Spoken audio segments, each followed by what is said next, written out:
just don't feel the same.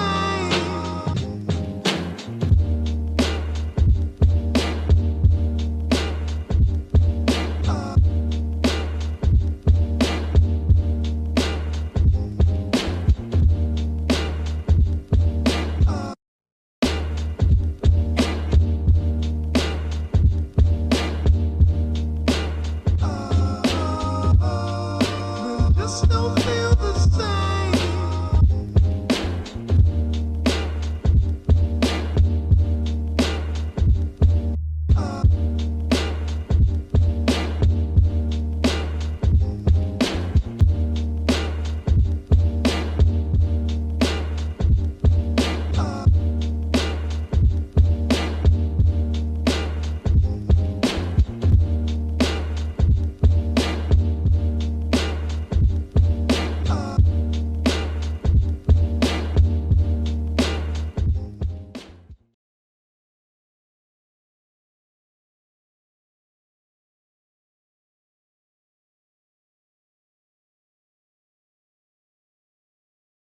Good evening, folks.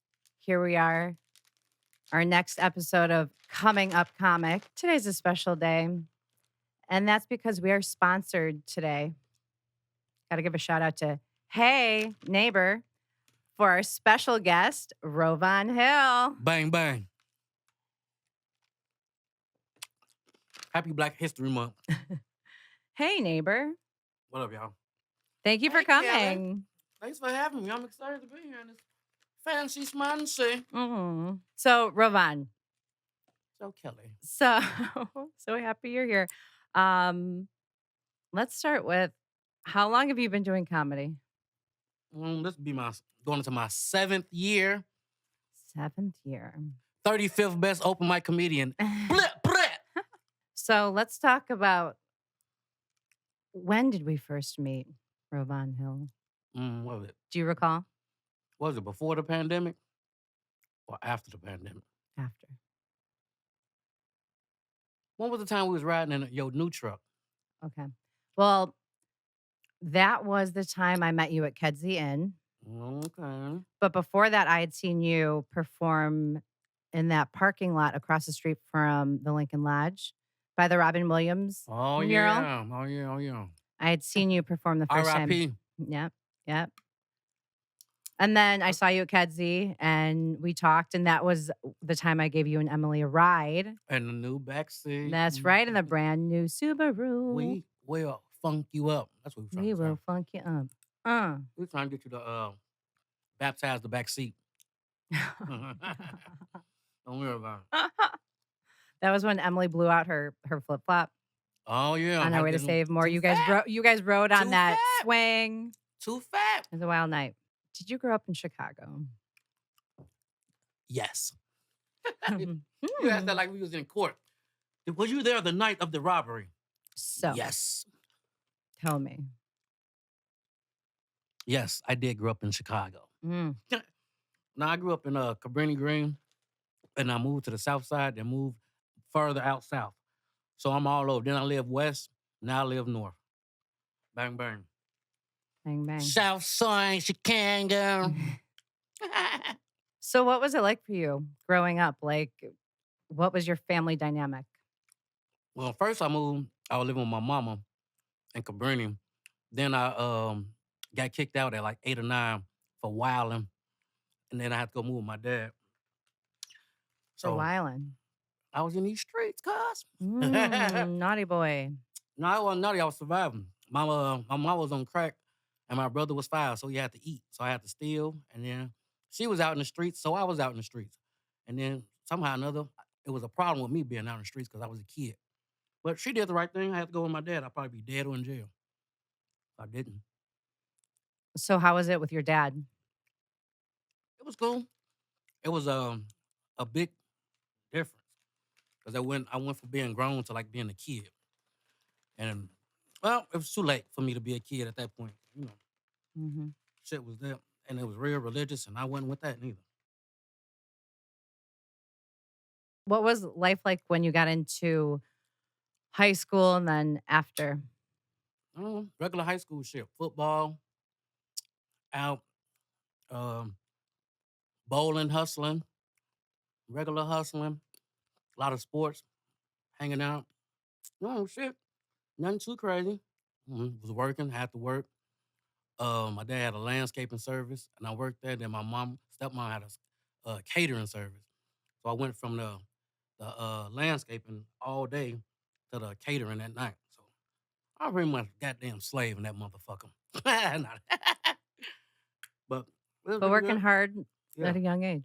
Um, I feel we all it did paid back off. then. I Yeah. mean, we Yeah, had to we work. ain't no goddamn millennials. No. Everything given to them, all the computers. I used to walk 12 miles to school. I ain't never do all that.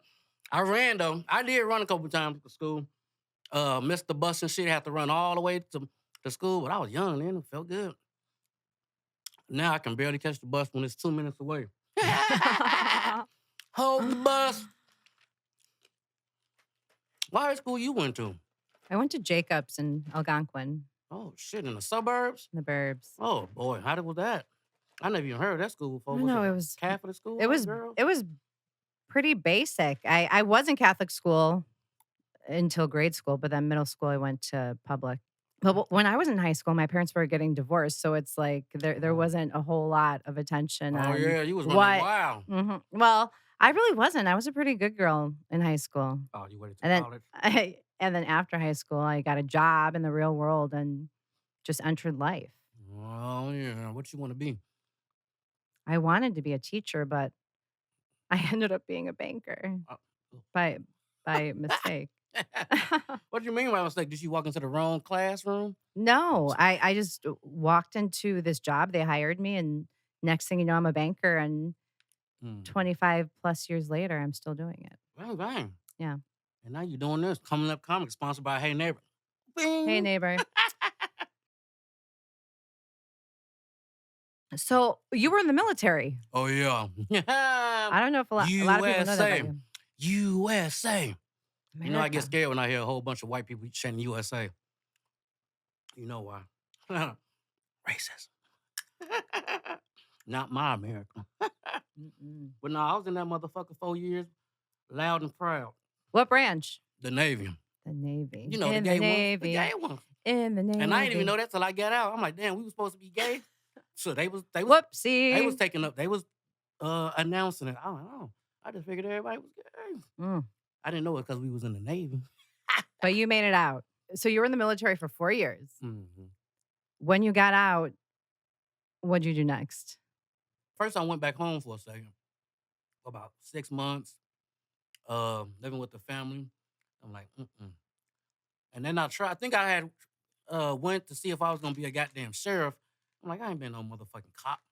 And then I went back to San Diego and just shit, really didn't have no plan. Didn't have no shit to do. I was fresh out the military. Didn't have shit to do. I was just living out in San Diego with my homies. And then shit, after a while, my mama got sick and I went back home. But I was just doing shit for like 3 years, hanging out with the niggas. In San Diego. Mhm. In sunny San In sunny Diego. San Diego. Love Well, San then I Diego. moved to Dallas. I was out there for 2 years, then I moved to Dallas for 3 years. Then I came back home. So I wasn't really doing shit, just working, nothing jobs. Came back. That was 2009? Like 2009, some shit like that. The Steelers and Pittsburgh Super Bowl. That's how I remember shit. What ended up happening?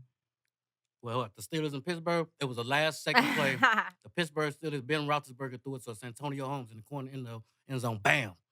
And there you go, folks. What are you talking about? When you came back home and your mom was Oh, sick, how'd she do? What happened? Well, she was in the hospital for a long time. It just got worse and worse. She got sicker and sicker. Then she went to hospice. Then I was up there trying to see her every day. Then she just ended up dying. Whole family ended up dying. Whole year and a half. Sorry to hear that. Oh, it's all good. They gotta go. Do you ever have any dreams of your mom or relatives who passed away? Are you a dreamer? Yeah, mom. I don't know if you dream about that.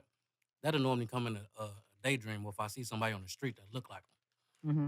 The only time I think I seen something was my brother when he first passed away.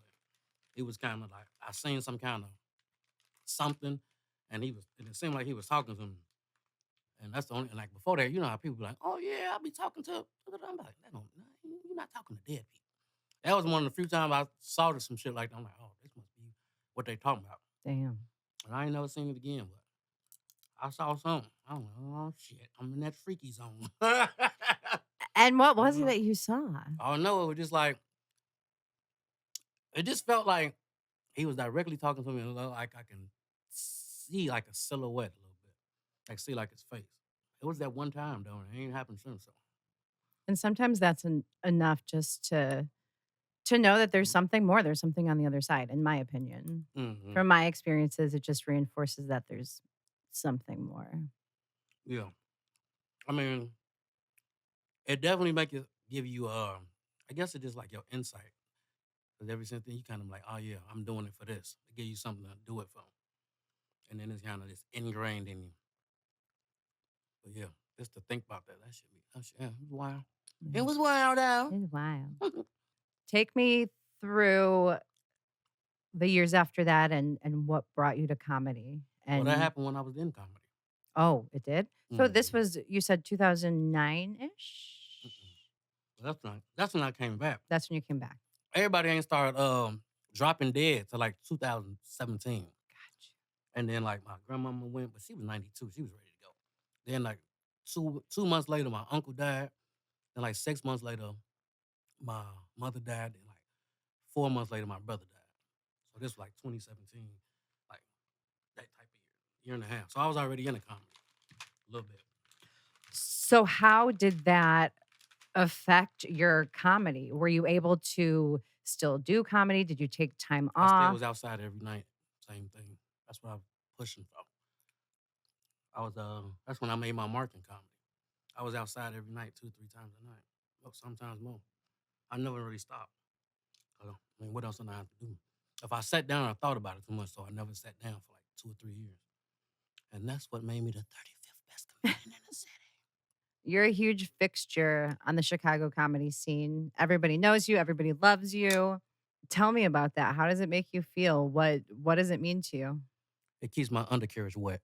I mean, I worked for it. I worked hard. I mean, like I said, with that, my first couple years, 2 to 4 years, I put the work in, and that's how everybody know me. They know me from just working hard and being the best out there. So I mean, it is what it is. Love all, and I love everybody. You're a huge foodie. What's your Chicago foodie of choice? Probably rib tips. Probably rib. I think on my 13th birthday, I had my dad and them just give me a whole pan of rib tips, and I damn near ate the whole thing. Nobody at the party was eating. I just sat there by the whole thing, ate a whole pan of them. Rib tips. Rib tips. Uncle Remus or Joe's, depending on the day of the week. Shout out. Good thing about it is they right across the street from each other. And the weed man is down the street. All in it's one-stop shop when I go to the west side now. How convenient. Can't beat it. It used to be the whole stroll too, so you could get some pussy on that too. Oh. I used to live on the throw whole that stroll. in. I used to live on the whole stroll. Boy, that is the most exciting time of my life. And I lived in the projects. If they didn't build that Blackhawk Stadium, they wouldn't have cleaned it up. What's it called? The hoe The what? whole stroll. Hostro? Stroll. Well, you know, hoes be Hostro. strolling. Oh. So Hoes be strolling. they used to be the whole stroll until they put the Blackhawk Stadium on there. Man, you see everything on there. Motherfuckers running down the street naked. All kind of mini orgies in the back. The hoes running around naked. The pimps chasing the hoes. Knives, bats, guns, everything. Dogs. Don't worry about that part. Don't worry about it. Do you know why you don't go to a gay barbecue? Wow. Go ahead and say it. Because the hot dogs taste like shit. Wow. Okay. Ding. Look at Kelly with a long one-liner. You are known on the scene to hang with a certain lady of the night. Lady. A prostitute? Nah. Emily Ogle. My girl. So tell me about Em. Tell me about what that relationship means to you. I know you love when she's not with you and people ask you where she's at. I didn't say I love that part. I'm fucking with you. That's just my dog.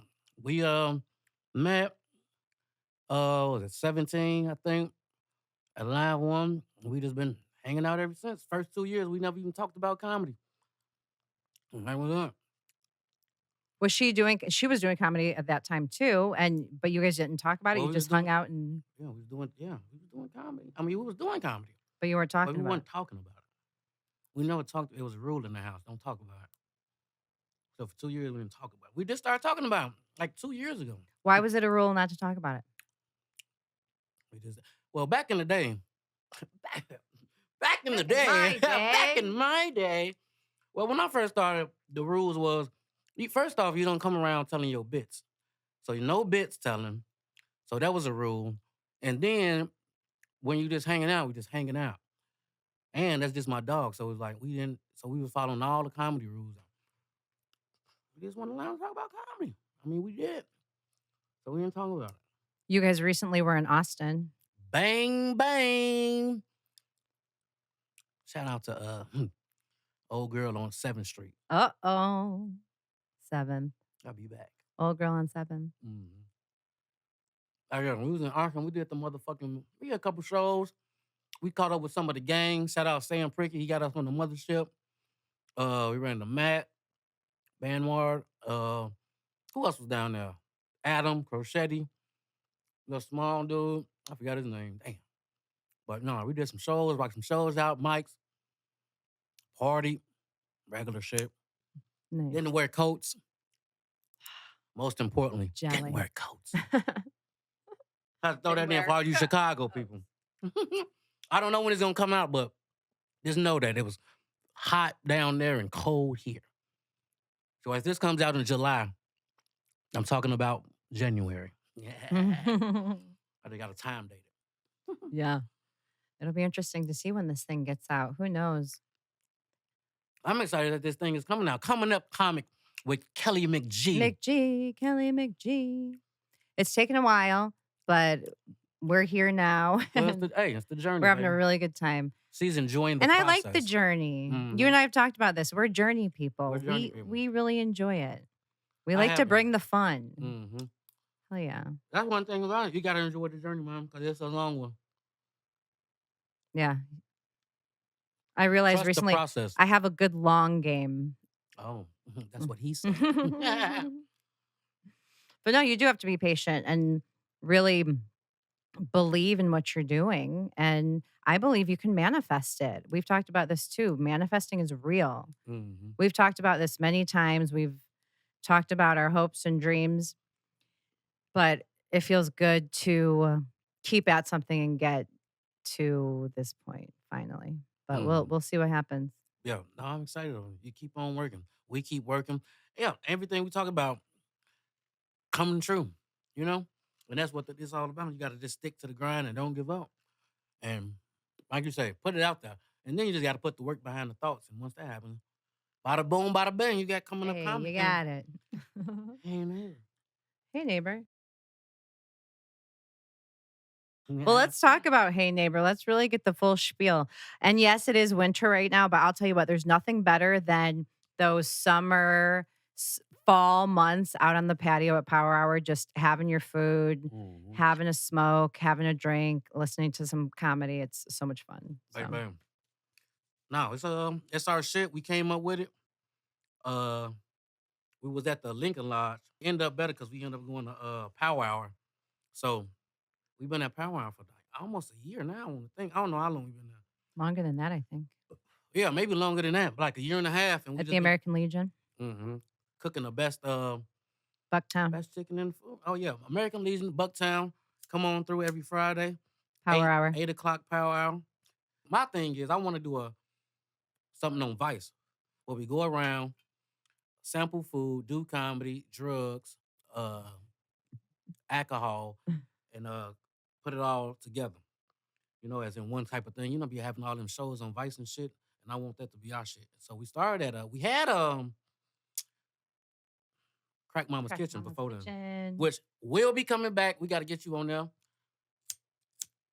I was on one episode when I first met you guys. We did a little something at the house. Yeah. So the Hey Neighbor thing just came from, we was already cooking it and bringing it there. So then I was like, you know what? We might as well just take it there and fry it where it's real fresh. Hey, neighbor. And ever since then, we've been rocking and rolling, Come on out. Yeah, and you've done fish, chicken, you do potatoes. What else have you Tacos. We did tacos? spaghetti. You did spaghetti? Nobody likes it when we go off script. We did Philly cheesesteak sliders. Anytime Yum. we cook anything but fried chicken or fried pork chops, niggas get mad and don't buy nothing. Mm. But it be the best of all time. So we sticking to the script. Y'all niggas want us to just keep frying and killing yourselves with all that cholesterol. Blame us. That's fine. Y'all niggas want to keep eating the fried shit. It's cheap anyway. Fucking inflation. We can't even buy wings no more. Pissed. I'm Is pissed that a about real that. thing? Yeah, it's a fucking real thing. The motherfucking wings like $4. Now they like 11. Fuck. Can't buy them. That's such bullshit. That's why we've been doing drumsticks. Can't afford wings. But honestly, you guys fry them so well. It's so crispy. It's so freaking good. The batter, the sauce. I bet even the drumsticks are delicious Oh yeah. at Hey Neighbor. This is our first sponsorship. I'm so proud. Teamwork Mine makes too. the dream work, I want to ask you a couple silly, fun questions, Rovaughn. What do you think of aliens? That's not a thing. Just not at all? No. You think it's people? What does that mean? What is an alien to you? Besides Giannis Antetokounmpo or Victor Wembanyama? That's I don't know. aliens I to don't me. know any aliens personally. Mm. However, you hear some stories and some of them are believable, but I'm also very gullible. But I do believe the possibility of aliens is true or definitely something else. This But what is galaxy it? What you think it looked like? I don't know what it Victor looks like. Wembanyama or I don't even know who Giannis that is. Antetokounmpo? I don't know who or what that is. Basketball players. Those are aliens to me. What you're extraterrestrial, like ET and extraterrestrials and all that, that's not a thing. Why wouldn't they popped out by now? Or is it in a human form? And is a human a good person? Like, I was about to say Mother Teresa. She's a bad person. The Teresa. She's a bad person. She's one of the most evil bitches of all time. Is that right? That's true. Look it up. We got the interweb. I will. It's on them. But, right, what is an alien? Do they use it for good or bad? See, motherfuckers be talking about aliens, but what the fuck is it then? Where is it at? Where they at? Don't you think they would have showed themselves by now, like Jesus? What about reincarnation? I don't know about that. I think it may be a possibility, but I doubt it until I see some proof. I don't think I either searched it enough or seen anything truthful about it to be like, oh yeah, it's a thing. What do you think deja vu is when that happens? Maybe a coincidence. You've had that happen, right? Where you have that feeling where you're like, I just did this. Yeah. I think sometimes it might be from a dream too. Because sometimes it can happen in a dream, it didn't happen in real life. And did you manifest it in a dream? Or did it just come from natural shit? Or is it just karma? Or is it just life happening? You never know what category to put it in because who knows? True. This society has us running so hard, it's hard to really register all the feelings that we're having. Well, they got people that ain't intact with themselves running hard. Well, if you know what you got going on, if you have a nice frame of what you got going on, you ain't got me. They ain't got me running hard. Well, good for you. They got me running hard. Well, you can't let motherfucker run. Get off the treadmill. If you running too hard, get off the treadmill. It's the rat race. You can't get caught up in the rat race. It is. What are you trying to manifest next? What is the ultimate dream for Rovaughn Hill? First thing, my first dream is to get off the internet. I want to be so famous that I don't need to be on the internet no more. Well, not famous. I don't want to be famous. I just want to be so successful that I don't have to be on the internet. And other than that, man, I just want to write my shit, my little scripts and books and all my whatever I want to do, and tour around a little bit. Have me a little cabin in the woods. Mm, Live in the cold when it's hot, and in the hot when it's cold. That's pretty much it, man. I love it. And I want to host the porn awards. That'll be fun. I do have a cabin in the woods, so we're gonna take a trip up there. We're gonna do comedy up there one Cocaine of these Bear. days, and we're gonna have a good Cocaine time. Bear. I love you, man. Well, it's gonna be a trip, no cell phones, or you only can check your cell phones at breakfast, lunch, or dinner. I like that And then idea. that's it. No cell phones. It's just gonna be a whole lot of acid mushrooms and marijuana. I like that. No phones. Fuck that. It used to be when we drove up north, the phone stopped working. At first, there were no phones at all. You had to use a payphone up there. And then we had cell phones and they would work until Green Bay. Mhm. And then suddenly they worked all the way at the cabin up north. And now we have Wi Fi there. So Yeah. it's like, it's Everybody hard just- to disconnect. Yeah. Yeah. Which is the problem. But Which we'll is the figure it problem. out. We'll figure it out. Yeah. Back in my day. We're old school, but we're new school too. So, Yeah. You need the phones. yeah. I just don't want to be on the goddamn internet at all. It's weird because you don't want to be on the internet, but you want to be on the internet. Like ultimately, you want to expose yourself, but you don't. So it is a double-edged sword. Mm-hmm. Well, it's not that you want to. You have to. You have to. But that's fine. But we're doing things. I love you. It's been a great time. Love you. Yeah, let's be gay on the camera. No. Why don't we end this thing with another Hey Neighbor ad? Take us out. In honor of Black History Month, there will be a sale of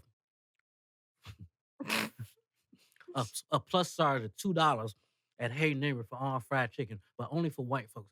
Black people get $3 off. White folks, y'all gotta pay an extra $2 for giving us the shortest goddamn month of the year, knowing goddamn well niggas done made this country, built our country. We gonna take our asses back, lips back, hair back, dances back, big old dicks back. BBC is gone.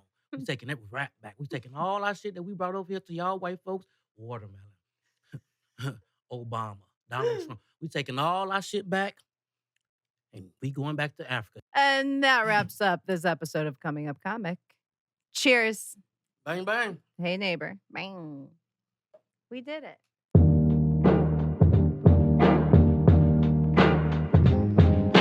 But just don't feel the same.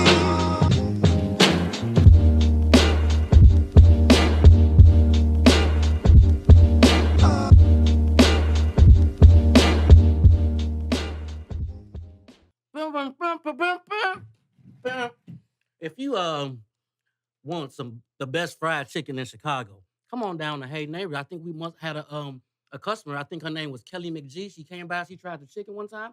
What you think about that chicken, Kelly? Hey there, neighbor. I tried the chicken and I thought it was just great. Come on down to Heey Neighbor every Friday at Power Hour. Thank you. Hey neighbor. Oh. Ding. Sponsored by Hey Neighbor. Sponsored by you by Heey Neighbor. Bang bang.